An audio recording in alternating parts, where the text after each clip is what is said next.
საშა გვარჯელაძე, განჩხუთში დავიბადე და აქ ვცხოვრობ. ეს ავტოსამრიცხაო ყველას ჭირდება. უფრო მისაღებია მომხმარებლისთვის. ყველა ადამიანს შეუძლია რომ მოვიდეს და აქ ისარგებლოს. თან გარემოც იმფერი შექმნილია, აქ ყველაფერი მოსასვენებელი. სიახლეები არის საჭირო ყოველთვის და მეც კიდე რო დავიწყეს ყველაფერი, თანდათან კიდე შევმატე რაღაცეები.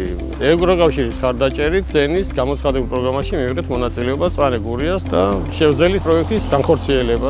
მნიშვნელოვანი ის არის, რომ ეს ხელშეწყობა მოხდეს და ბიზნესის განვითარება მოხდეს და ჩვენი ქვეყნისთვის წარმატება იქნებოდა. საომავლოდ ყველგან სიახლეს ვეძებ კიდე ამ ბიზნესშიც და რაღაცეებს კიდე რომ შევმატო, რაღაცა გავაფართოვოთ.